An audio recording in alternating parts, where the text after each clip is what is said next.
Resumen imposible. Mati Columbati te ordena las noticias en un país imposible de resumir. Maldita suerte, una mirada crítica de una realidad absurda.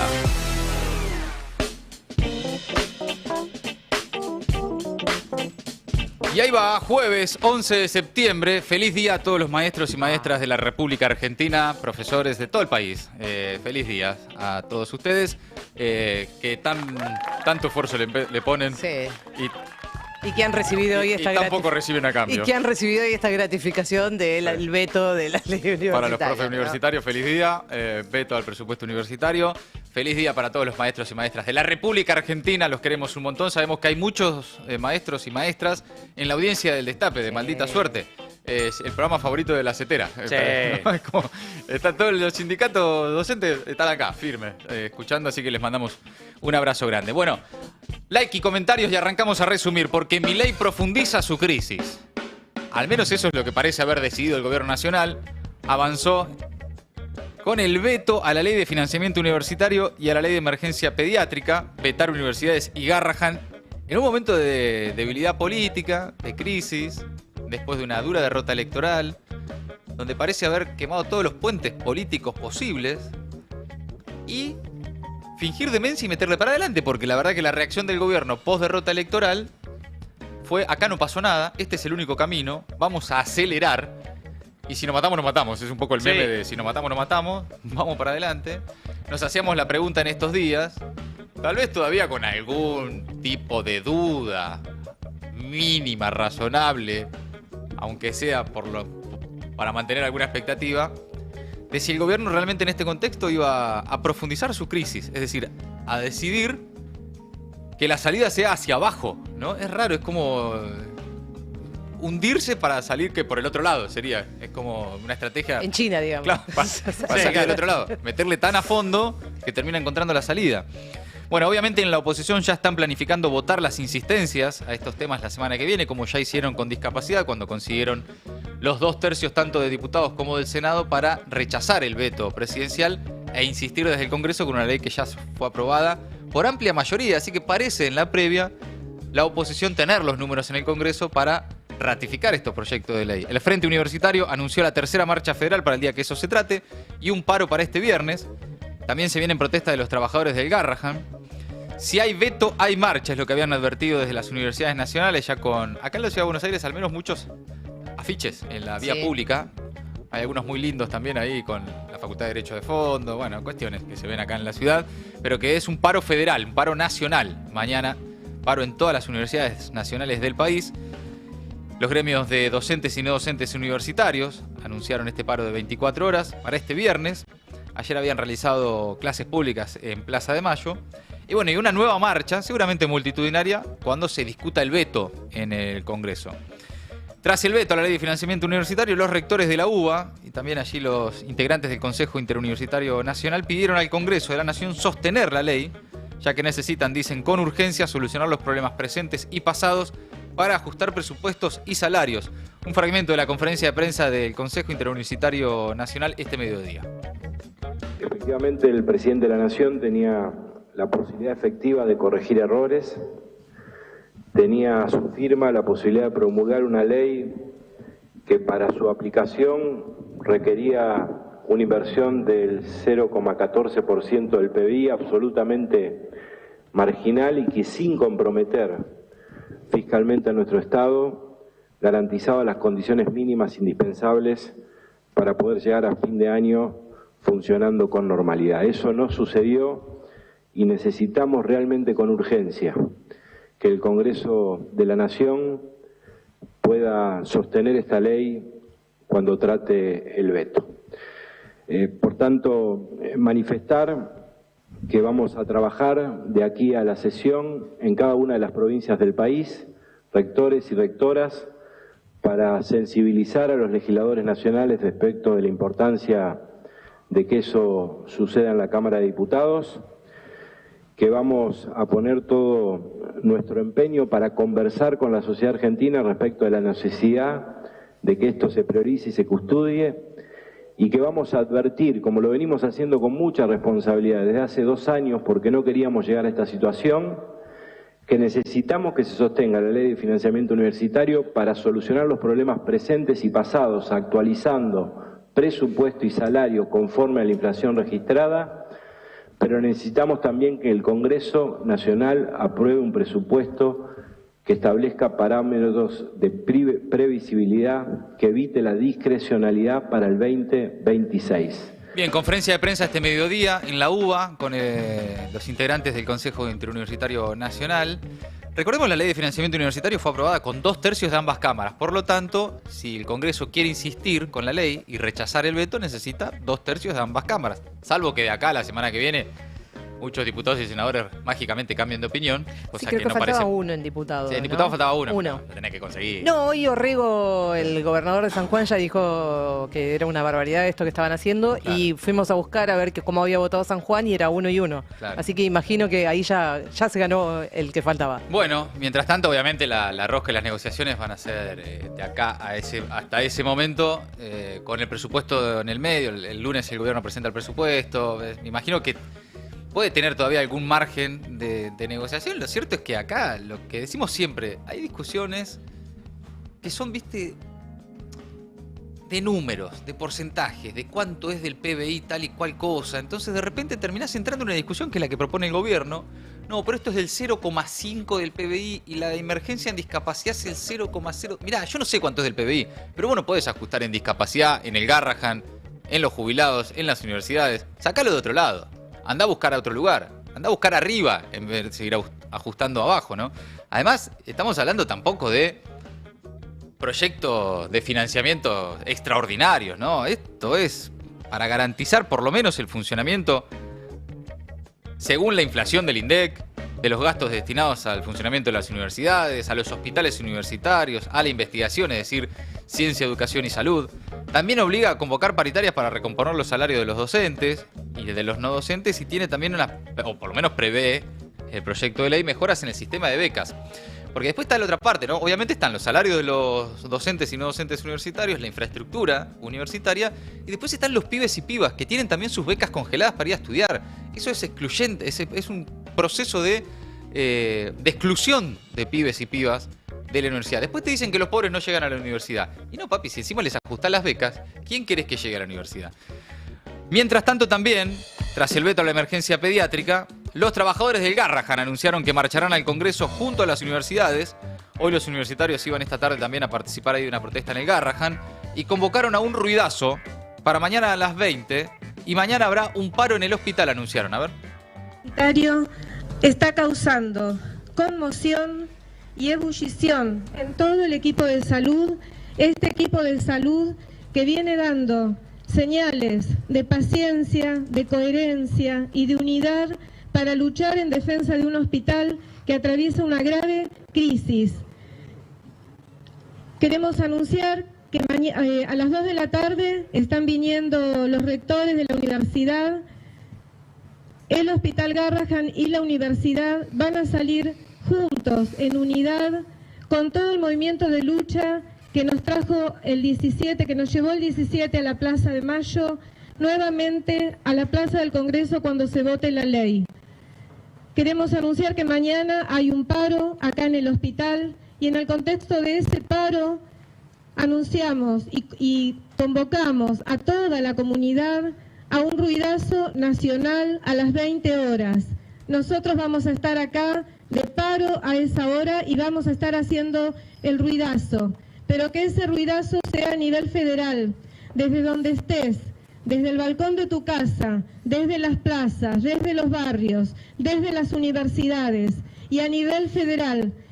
A vos que estabas en Tierra del Fuego y el 17 movilizaste por el Garrahan y la salud pública, a vos que desde Jujuy, desde Entre Ríos, desde La Rioja, con los riojanitos, los guricitos de Entre Ríos, estábamos convencidos de que había que luchar por esta ley, que necesitamos que el Hospital Garrahan reciba un salvataje del gobierno nacional, porque se está hundiendo, porque se está goteando los profesionales que se van, los insumos que faltan, y es una situación desesperante y angustiante para todos nosotros. Bien. Por eso hoy más que nunca te convocamos a que mañana a las 20 horas podamos llevar adelante un gran ruidazo nacional en unidad, el Garrahan, la salud pública y la universidad. Ese era el anuncio hoy también en una conferencia de prensa de los trabajadores del Hospital Garrahan, ahí en la puerta del hospital pediátrico más importante de la Argentina y la región.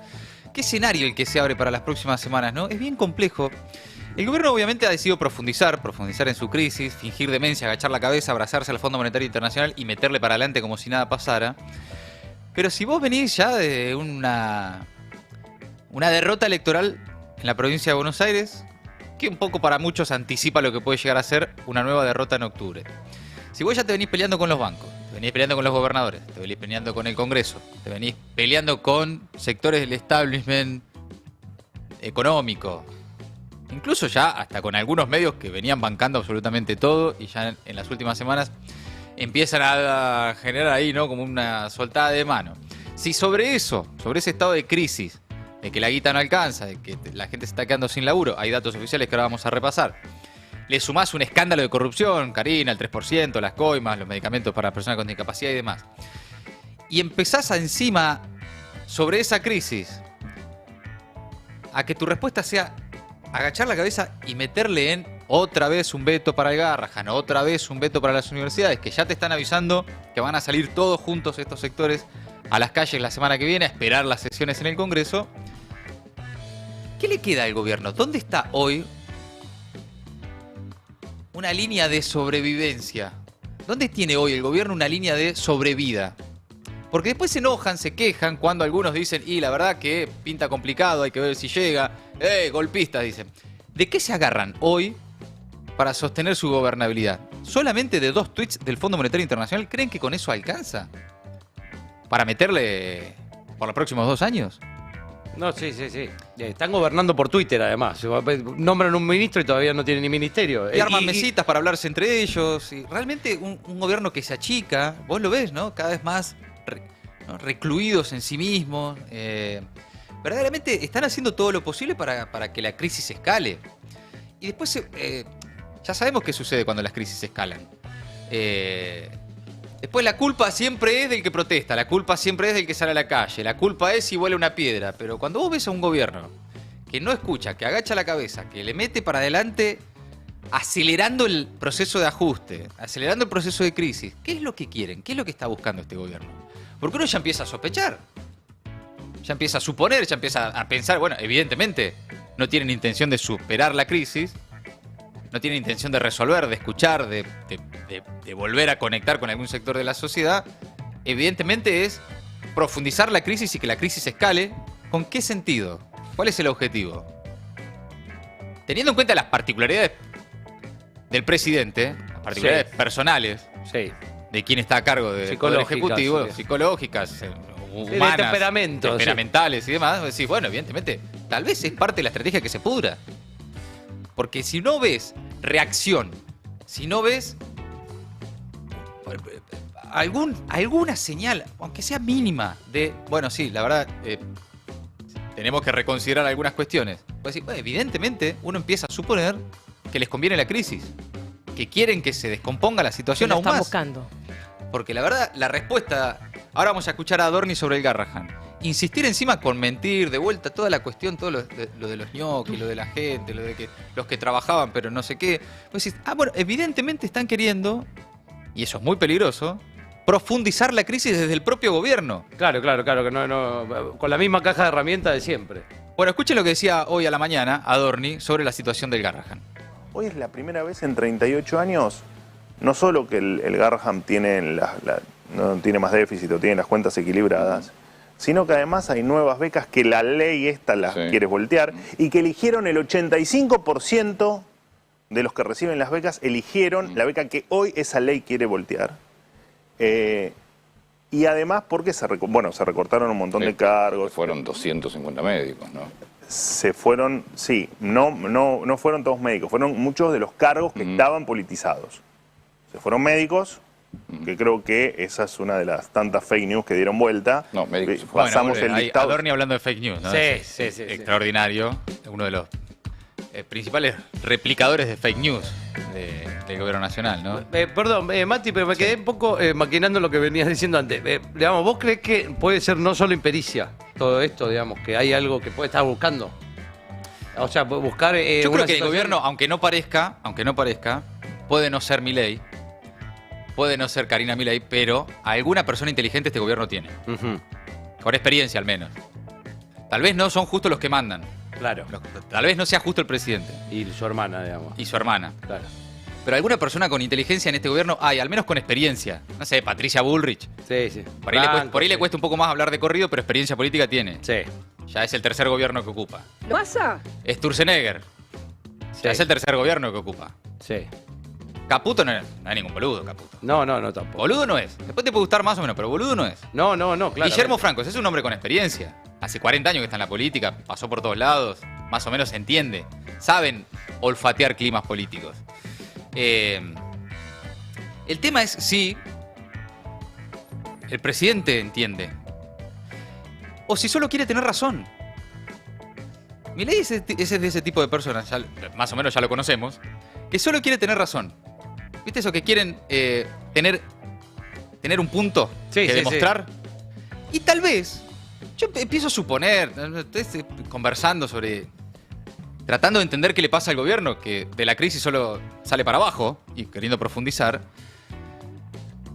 Uno empieza a suponer, sobre todo cuando públicamente ya actores importantes de la política empiezan a hablar de que tampoco está tan claro que el gobierno llegue al final de su mandato, porque No, lo claro. han dicho gobernadores como Quintela, senadores como Mayad, pero también editorialistas de La Nación como Joaquín Morales Solá. Anoche lo ratificó en la tele. Bueno, que eso sea ya parte de la conversación. Que vos agarrás, como hizo el otro día Tenenbaum en Cenital, a un grupo de economistas de distintas escuelas y a todos les dijo, che, ¿ustedes están seguros de que esto es viable y llega al fin del gobierno? Y todos hicieron un minuto de silencio. Y la respuesta fue de Tenenbaum decir, esto es un montón. Como diciendo, nadie hoy, de entrada vos decís, che, ¿estás seguro que esto llega al final del gobierno? Y nadie te dice, sí, por supuesto, obvio, ¿cómo no? Bueno, si eso está en el escenario, es parte de la conversación. Y vos lo que ves es un gobierno únicamente profundizando en esa línea, uno empieza a suponer que tal vez en realidad el presidente solo quería tener razón en algo y que en última instancia tal vez hasta le conviene escalar en una crisis que se descontrole y el día de mañana poder echarle la culpa al sistema político, a la casta, a quien sea, que él no pudo, no lo dejaron porque había climas destituyentes y ahí empiezan de vuelta con el club del helicóptero y demás. Pero lo que vos ves es un gobierno profundizando una crisis, tal vez no por impericia, sino por decisión política. Hay que tener eso en el panorama, en que es posible que esté en la caja de herramientas de un gobierno profundizar una crisis, no tratar de evitarla. ¿Para qué? Y bueno, para tener razón. Para tener razón. Sí, y ahora... ¿Razón en qué? En que la política no lo dejó. Claro. En que la Sí. casta no se lo permitió, el Congreso le puso palos en la rueda. Ponerse en el lugar de víctima, Exacto. de no me dejaron. No me dejaron. Yo no quito eso del panorama, ¿eh? Porque no es solo buenas intenciones. De no, bueno, tal vez no están entendiendo el mensaje de las urnas. Tal vez sí lo entienden. El de las urnas, el del mercado, el de los bancos, el del Fondo Monetario, el mensaje que les dan los mensajes, no solo las urnas. Tal vez lo que han decidido es profundizar. O no. Y tienen para los próximos días alguna sorpresa y de repente el lunes viene el presidente a las 9 de la noche en cadena nacional y dicen, ¿saben qué? En el presupuesto de este año, que sí queremos que se apruebe, no como en los 2 años anteriores, tenemos un aumento jubilatorio, estamos pensando en... Sí. Aumentar el presupuesto a las universidades. sorprendería muchísimo. No la veo. Sí. No la veo. Sorprendería muchísimo. Sí. Alza. Si no, uno empieza a suponer Sistema que de evidentemente salud. quieren escalar la crisis desde el propio gobierno, lo que resultaría peligroso, ¿no? Bueno, escuchaba recién lo que decía Adorni. Escuchen lo que dice ahora un jefe de terapia intensiva del Garrahan, que cuenta que están mandando cartas a todos los legisladores para insistir con el proyecto de ley. Primero apareció el veto de las universidades y la verdad que como era muy tarde pensamos que no nos iba a tocar, pero sí, finalmente entre gallos y medianoche terminó apareciendo en el boletín oficial, con sorpresa para todos porque la verdad que algunos pensábamos que no lo iba a vetar por todo lo que significa el Hospital Garrahan, Pero bueno, nada, finalmente el veto está. Así que la idea es trabajar principalmente con los legisladores, primero en diputados, porque tiene que volver a diputados, y después con los senadores. Las medidas de fuerza, mañana hay un paro y vamos a hacer al mediodía una conferencia donde vamos a leer un pronunciamiento de parte, por lo menos, de la conducción del hospital, donde la verdad vamos a exponer esta situación. La situación del hospital sigue siendo crítica, sigue siendo angustiante, la gente se sigue yendo, todos los días nos enteramos de algún profesional que se va, y el motivo principal es lo salarial, que no se recupera y es preocupante. Por eso te consulto nuevamente, ¿en qué condiciones está funcionando ahora el personal? ¿En qué condiciones están atendiendo? Mirá, las condiciones son de sobrecarga. Nosotros estamos preparados para atender a los pacientes. Obviamente que cuando falta alguien, en este caso porque se fue, nosotros redoblamos nuestros esfuerzos porque nosotros estamos acá por los pacientes. Pero la verdad que la situación se hace insostenible hace 18 meses, más de 240 renuncias. Y eso finalmente termina repercutiendo de alguna forma. La gente está alicaída. Esto, la verdad que cuando salió esta mañana empezaron en los chats, la situación era de un poco de angustia. Pero bueno, nada, creo que hay que sobreponer, porque no era una cosa tampoco que no parecía que iba a aparecer, lo del veto. Y así que bueno, volveremos de nuevo a decirle y a explicarle a la gente por qué el Garrahan tiene que seguir. ¿Qué espera entonces? Bueno, ahí está, el jefe de terapia intensiva del Hospital Garrahan, describiendo la situación crítica que atraviesan. Lo comparás con lo que fue a decir esta mañana Adorni al programa del AGE en A24, que nunca el Garrahan estuvo mejor en 38 años. Es decir, bueno, ¿quién miente? ¿El que está todos los días en el Garrahan como jefe de terapia intensiva o el vocero en la tele? Entonces ahí es donde decís, evidentemente acá no es solo que no quieren escuchar, no quieren resolverlo o se agarran del equilibrio fiscal. Yo empiezo a sospechar que acá hay una intensidad política de que la crisis escale. Sí, ¿no? Por supuesto, durante todo este tiempo tuve conversaciones con muchísima gente del Garrahan, Sí. de diferentes sectores. Todos me decían, todos coincidían hoy que hay mucha bronca, pero también mucha tristeza adentro del hospital. Claro. Esto enciende... Ya estaba encendido, ¿no? Pero digamos, esto es como que vienen a tirar más nafta al fuego, y hoy en los pasillos del Garrahan hay muchísima bronca y mucha tristeza. O sea, escenas de gente llorando. Claro. La verdad Sí, que está claro. muy difícil la situación, muy difícil. Bueno, en la posibilidad de que la oposición insista y tenga los 2/3 en cada una de las cámaras para rechazar el veto de Milei, está. Veremos si además, como sucedió con la ley de emergencia en discapacidad, el gobierno, lo dijo hoy Adorni también a la mañana, evalúa la judicialización para seguir ajustando a las personas con discapacidad en la Argentina. Veremos. Mientras tanto, ATE también lanza un paro nacional con movilización. Tuit de Rodolfo Aguiar que dice: tenemos que evitar que se termine de destruir el sistema de salud, se cierren los hospitales y los trabajadores y pacientes queden en la calle. Están empecinados en negar el mensaje de las urnas. Los argentinos están votando para frenar el ajuste y apagar la motosierra en el Estado.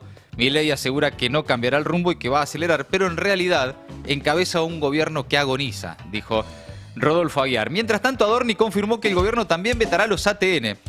En paralelo a que quieren tener una especie de mesa de diálogo, Sí. de conversación con los gobernadores, le dicen, bueno, el proyecto que ustedes, gobernadores, enviaron al Congreso para que nosotros desde la Nación tengamos que coparticipar los aportes del Tesoro Nacional, va a ser vetado. Entonces, ¿te imaginás vos sos el gobernador al que están llamando al diálogo? claro. Y decís, pero pará, yo había presentado un proyecto de ley Abona la con teoría todos los otros gobernadores. que acabas de exponer, ¿no? Abona sé. esa teoría. O sea, no, es imposible que nadie de todo ese gabinete pueda tener un pensamiento lógico acerca de que es imposible llamar a dialogar a los gobernadores y al mismo tiempo vetarles una ley Claro. que ellos mismos pidieron Claro, y que aprobaron en el y que Congreso. aprobaron. Yo si fuera catalán pediría aumento de sueldo. Lisandro Ya, Catalán, de entrada. el nuevo ministro del Interior sin Ministerio del Interior. Bueno, ¿y cuál es la interpretación entonces del gobierno de por qué perdieron el domingo? Bueno, porque no supieron explicar lo muy bien que están haciendo las cosas, básicamente. Algo así. No se llegó a explicar a los bonaerenses como corresponde lo que estamos haciendo, dijo Adorni esta mañana. A ver. Un poco lo explicó el presidente en el discurso el día de la derrota, el día domingo. Y creo que hubo, por supuesto que un error político, está claro, digo. Me parece que no arranca. No se le llegó a todos los bonaerenses a explicar como corresponde y de una manera simple el por qué estamos haciendo lo que estamos haciendo.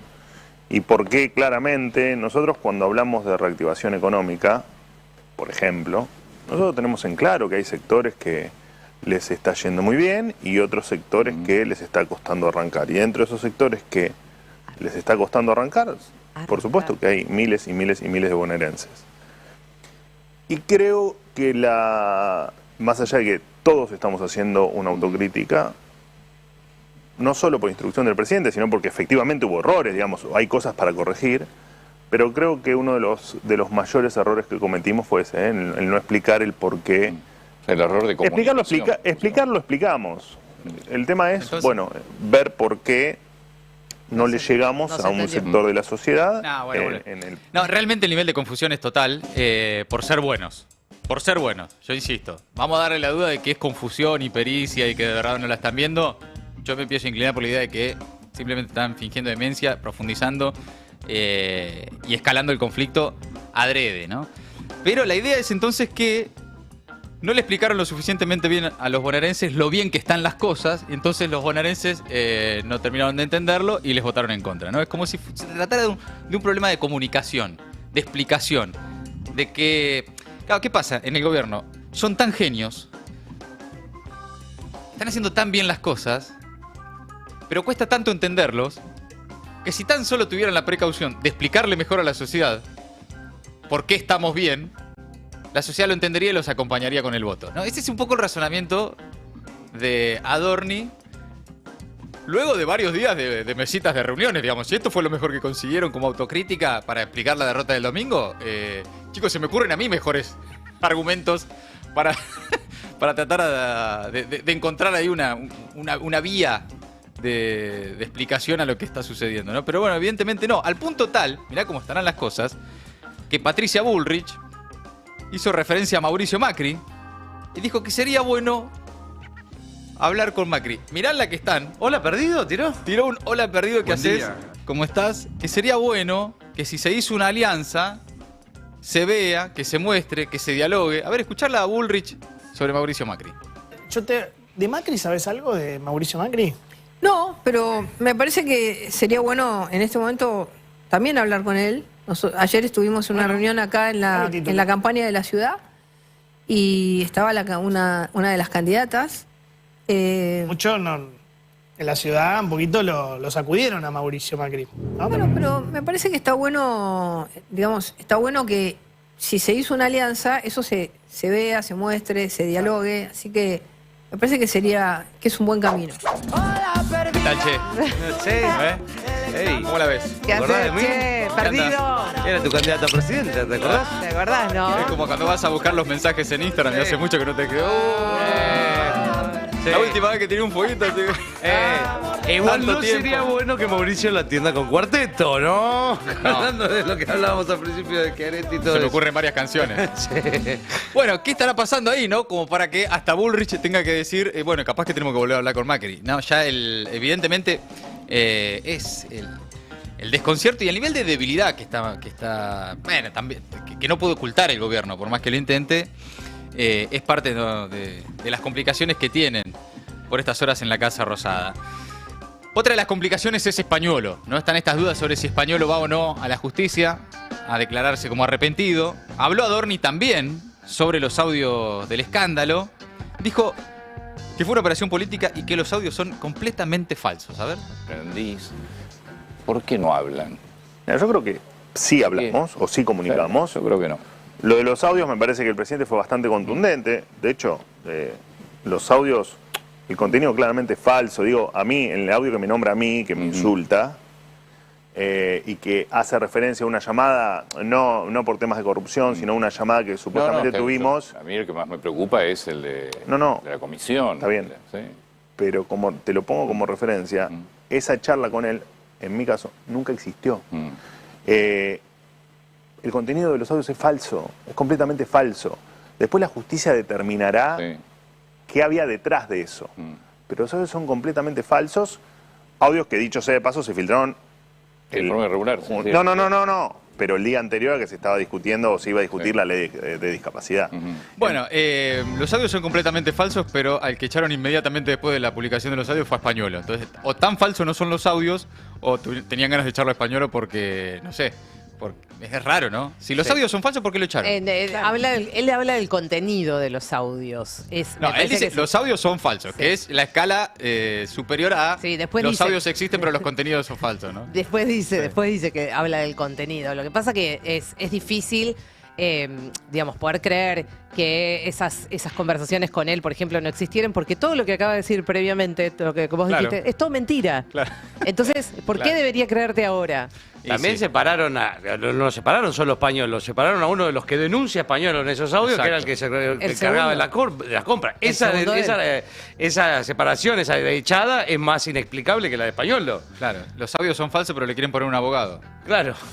Le ofrecen un equipo de abogados. Los audios son falsos, pero están negociando para que no se presente como arrepentido en la justicia. Y la verdad que no parece creíble. Yo no es de desconfiado, pero es que no parece creíble. ¿Qué querés que te diga? Yo, si querés, de mil amores, le pongo toda la voluntad que quiera. Pero yo te quiero ayudar. No me ayudás tampoco con este tipo de declaraciones. No me ayudás a ayudarte. Claro. Hubiera ido menos a la Olivos también, ¿no? Claro, es el abogado. Españolo. El abogado del presidente, chicos. Estamos hablando de un personaje que no es menor en el gobierno, por las dudas, ¿no? Porque te hablan de Españolo como si un tercero o cuarta línea, que, bueno, dijo algunas cosas en unos audios. Era el abogado del presidente, el que más veces visitó después de Iñaki, el CM del presidente, en Olivos y en La Rosada, a Javier Milei. Bueno, mientras tanto, el fiscal Franco Picardi investiga el presunto circuito de sobornos entre la Agencia Nacional de Discapacidad y la droguería suizo-argentina. Ojo, porque todo lo que quieras Adorni en la tele, pero la justicia, mientras tanto, está investigando y está avanzando. Sin acceso a los teléfonos de los empresarios ni a los mensajes borrados de Españolo, el fiscal sigue la ruta del dinero en la búsqueda de pruebas y se analizan contratos por 10.828 millones de pesos. Y se esperan pruebas claves a partir de la información bancaria y fiscal. Ahí donde las cosas están, ¿no? Blanqueadas, digitadas, ¿no? Ahí donde no puede decir es falso. No, mira, acá hay un balance bancario. Claro. Esto no parece de todo falso. Un balance fiscal. Eso es lo que está investigando por estas horas la justicia. Hablando de bancos, atención, el gobierno informó a los bancos que flexibilizará los encajes diarios a un esquema cada 3 días, informa Clarín. Como parte de un giro para reactivar la economía antes de octubre, el Banco Central busca bajar tasas sin anunciarlo formalmente. Tras la derrota electoral, la idea es alentar la baja de tasas en marcha con menores exigencias de liquidez a los bancos que desde hace 2 semanas están con encajes del 53,5%, que es el nivel más alto en 32 años. ¿Y esto a raíz de qué? Y posiblemente de qué, informan en el Destape también, el Fondo Monetario Internacional teme por una recesión. Georgieva habló con Caputo y tras la derrota electoral pidió aflojar el ajuste. Pasó el Fondo Monetario Internacional y dijo, che, tenés que aflojar un poquito con el ajuste. Cuenta Javier Sluki en el Destape que Cristalina Georgieva habló con Caputo luego de la derrota de la Libertad Avanza en las elecciones de la provincia de Buenos Aires y de la disparada del dólar al inicio de esta semana, y que en ese marco le pidió al gobierno de Javier Milei aflojar el fortísimo torniquete que le aplicó a la economía a partir de inicios de agosto, aunque avaló la intervención del Tesoro en el precio del dólar. Así lo señaló la vocera del organismo, Juli Kozak, en la conferencia de prensa regular que ofreció este jueves, y ante la pregunta del Destape dijo que Georgieva habló con Caputo más temprano esta semana para discutir el progreso de la implementación del programa. Kozak agregó que esperan que el ministro Caputo participe de los encuentros anuales del Fondo Monetario Internacional en octubre en Washington, cosa que muy curiosamente salieron a desmentir en las últimas horas. No, Caputo no va a ir a Washington, de ninguna manera, jamás. ¿Desde el gobierno o desde el fondo? Desde el gobierno. Salió Kirchner a decir, es falso que Caputo vaya a ir a Estados Unidos a reunirse con los funcionarios del fondo. Y hoy en conferencia de prensa, Juli Kozak, vocera del fondo, le dice a Javier Sluki, uno de los que preguntó, que esperan que Caputo vaya en octubre a encontrarse con el Fondo Monetario Internacional cuando participa ahí de los encuentros anuales que hace el fondo. Muchachos, por lo menos pónganse de acuerdo entre ustedes. Porque es lo único que les pido en este momento. Aparte, lo único que le queda al Toto, el fondo. No, es lo único. Verdaderamente es el si es que es un salvavidas. Sí. Si es que de verdad consideran que es un salvavidas. Toto Caputo a esta altura, el Leo DiCaprio y Kate Winslet es... ¿En qué parte de la película Titanic? En la última, Porque está la parte del auto también.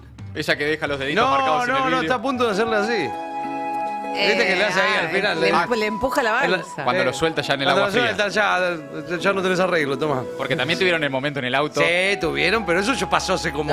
De los vidrios empañados y los deditos. No, pasó el 70% de la película ya, después de eso. Eso fue cuando llegaron los 20.000 millones. Sí, eso fue ahí. Ahora ya estamos en la parte del iceberg.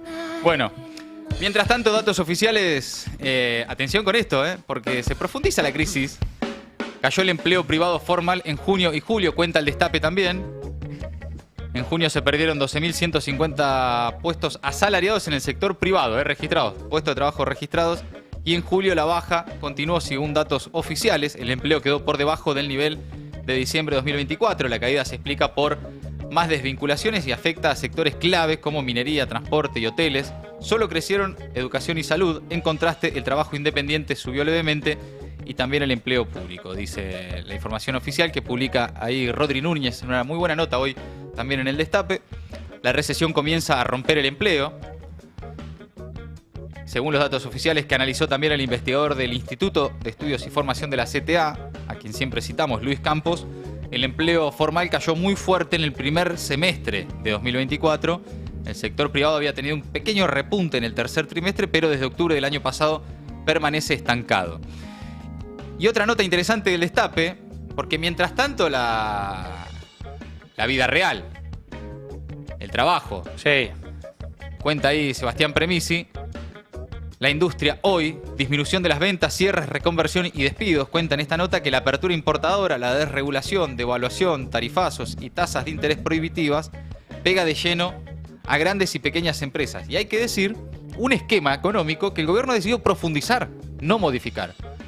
No, obvio. Por lo tanto, esta situación lo único que va a hacer es acentuarse. Un informe del IPIP analiza la crítica situación de las empresas Asindar, Techin, Ferrum, las textiles como Alpaclad y Textilcom, Granja Tres Arroyos, General Motors, entre otras también. Claro, empresas grandes. Grandísimas empresas. Y mirá, por la apertura de importaciones, Pirelli echó a la mitad de su personal en Merlo, publica también el Destape. El sindicato denuncia que ya hay 780 trabajadores menos en la empresa desde la llegada de Javier Milei al gobierno. El sindicato del neumático que está en lucha, no solo por paritarias y condiciones de trabajo, sino para sostener los puestos de trabajo, ¿no? Claro. Veíamos hace un par de semanas a Alejandro Crespo, el secretario general del SUNDA, cara a cara ahí con la vice Villarroel, que fue a visitar una planta de FATE, que le entregó una carta y le dijo, vos sos parte del gobierno que está destruyendo el sector industrial y el empleo, ¿no? Che, y una mesa productiva, una mesa... Una mesita, Está faltando esa. Una mesita industrial. No sé, digo, ya que estamos con tanta mesa. Una mesita industrial, una mesita... Claro, estaría bueno. Digo. No sé si hay un lugar para más mesas. Debe haber. La mesa siempre es la misma, casi que Milei es siempre el mismo. Sí. Así que... Podría, tranquilamente, ¿no?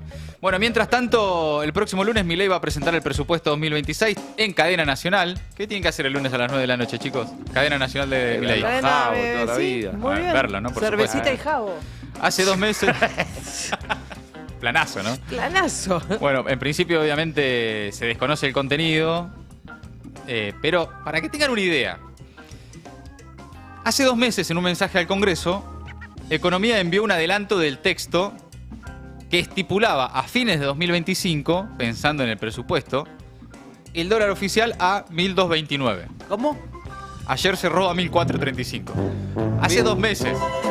Imagínate el presupuesto, ¿no? Que en este contexto puedan imaginar para el año que viene. Si pifiaron tan fuerte hace 2 meses, ahora está 1.440 el dólar oficial. No me digas que se viene otra foto. Ya estuvo en una foto, Toto, de esa, la del más menos 2 con Liachi. Era Liachi, Toto Caputo y Tusané, que eran los 3 del más menos 2. Más menos. Más menos 2, ¿te acordás? Bueno, imagínate, ¿no? ¿Cómo van a armar un presupuesto para el año que viene si hace 2 meses calculaban un dólar a 1.299 y hoy está en 1.440? Hace 2 meses. Bueno, veremos qué presentan el próximo año. Por cierto, hay mucha expectativa, mucho run rosquita a esta hora de que parte de la negociación, si es que existe, con los gobernadores es incluir en el presupuesto algunas variables que los jefes provinciales vienen pidiendo. Hay que recordar que esto Milei ya lo hizo. Un año atrás Milei también hizo toda una puesta en escena en el Congreso, ahí presentó también en cadena nacional horario premium, ¿no? Horario de rating de la tele, ¿viste? Todo pensado ahí tipo show. Era era novedoso, ¿te acordás? Pasa que hace un año algunas cosas eran novedosas. Vos la ves hoy y decís, sos un tarado. Sí, sí, claro. Hace un año, ¿no? Show así, de noche, cadena nacional, prime time de la tele. Era el primer presidente en recurrir a ese tipo de formatos. ¿Viste? Venía como a cambiarlo todo. Y la verdad es que en las negociaciones que surgieron en aquel entonces con los gobernadores, todo lo que se suponía que los gobernadores pedían, que la oposición estaba trabajando, colaborando, acercando ideas para el presupuesto, qué sé yo, retiró el proyecto, no hubo presupuesto y volvió a prorrogar la ley de 2023. No sea cosa que nos hagan este año de vuelta la misma mímica. No tendría, uno por qué pensar que esta vez va a ser diferente. Bueno, en esa época aparte tenían mucho mejor diálogo con todos ellos, con todos los gobernadores y demás. Ahora prácticamente está todo roto. Valdés, que era el más oficialista, iba a decir otra palabra, oficialista del gobierno, el otro día dijo, ¿qué uso la foto del pacto de Buscá, si querés una foto, andá a buscarla del 9 de julio. Y bueno, en esa está. Pero ¿por qué digo esto? Porque por estas horas el gobierno está tratando de ganar tiempo, ¿no? Esto de la mesita federal, de este catalán como ministro sin ministerio, que ahora sí van a llamar a los gobernadores para elaborar juntos un presupuesto. Esta ya se la hicieron, Se la hicieron el año pasado. Los llamaban para la foto, se venía, sentate acá, pasá por acá. Y después terminó retirando, hicieron todo lo posible con Espert en la Comisión de Presupuesto del Congreso de Diputados para trastabillar cualquier tipo de avance en el presupuesto. Lo terminaron retirando y volvieron a prorrogar el presupuesto 2023. Hace 2 años que está sin presupuesto del gobierno. Algo que le queda bastante cómodo a Milei para reasignar partidas como quiere. Y no sea cosa que este año intenten de vuelta hacer caer el proyecto de presupuesto del año que viene. Veremos. Estas son las últimas novedades en la política nacional. Amigos, amigas, mientras tanto, la cantidad de cosas que están pasando en el mundo, Ori. Viajamos a Estados Unidos para hablar de violencia política. Una y otra vez asesinaron de un disparo en el cuello a Charlie Kirk, activista ultraconservador, influencer, estrella de derechas, ícono de la juventud trumpista. El cuerpo de Kirk todavía estaba caliente y Trump, su aliado estrecho, ya lo había convertido en material de propaganda antiizquierda.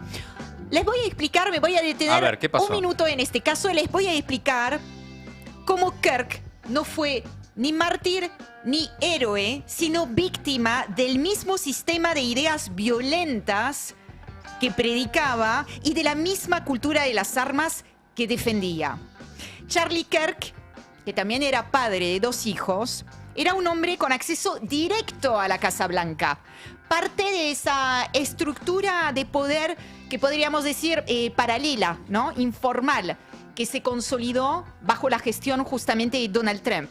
Era de esos nombres que no figuran en ningún organigrama, pero que son piezas clave de la maquinaria MAGA, Make America Great Again, que encabeza Donald Trump.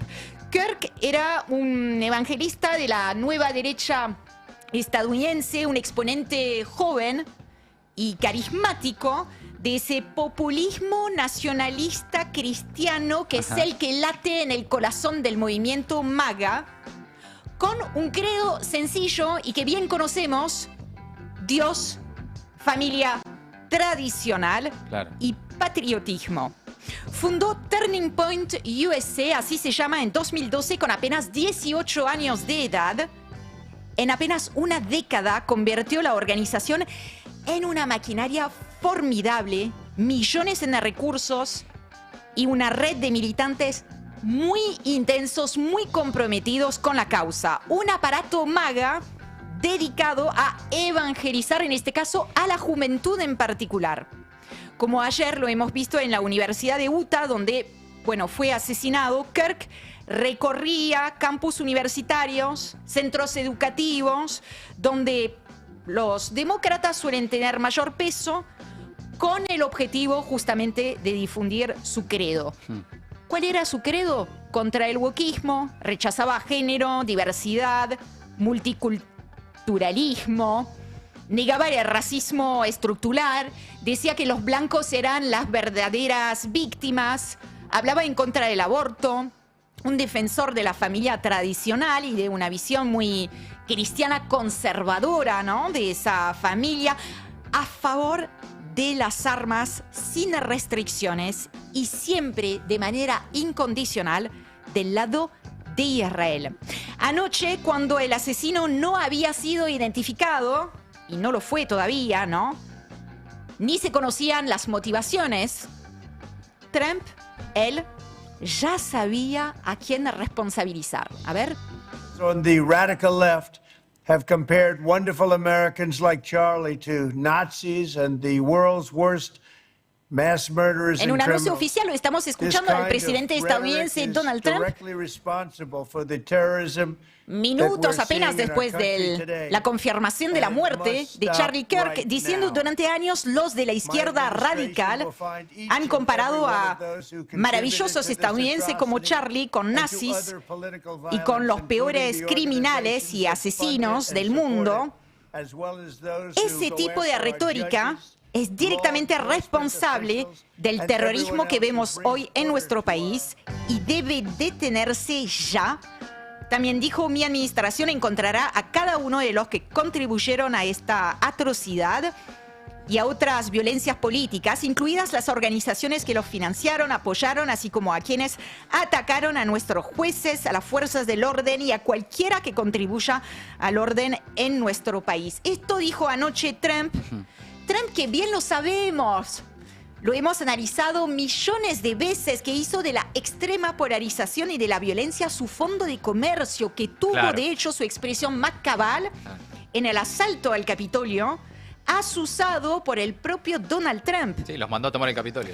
Bueno, sabemos muy bien que la memoria es selectiva, pero para algunos es más selectiva que para otros. Trump, por ejemplo, recordó el ataque al que sobrevivió o al ejecutivo de esa famosa aseguradora estadounidense que fue abatido en plena calle de Nueva York. Pero se olvidó de mencionar el asesinato de junio pasado de la presidenta de la Cámara de Representantes de Minnesota y su esposo, ni una palabra sobre el ataque con martillo contra el esposo de la expresidenta Nancy Pelosi, también de la Cámara de Representantes, ¿no? Y nada sobre el secuestro de la gobernadora de Michigan, por ejemplo, ¿no? Solamente para dar algunos ejemplos. Un secuestro que en su momento fue a manos de la extrema derecha. Bueno, Trump y detrás suyo todo el universo MAGA, la nueva derecha, el ultraconservadurismo, convirtió a Charlie Kirk en un mártir de la verdad y la libertad. Estas fueron las palabras que utilizó el propio Donald Trump. Las palabras de consenso duraron apenas un suspiro.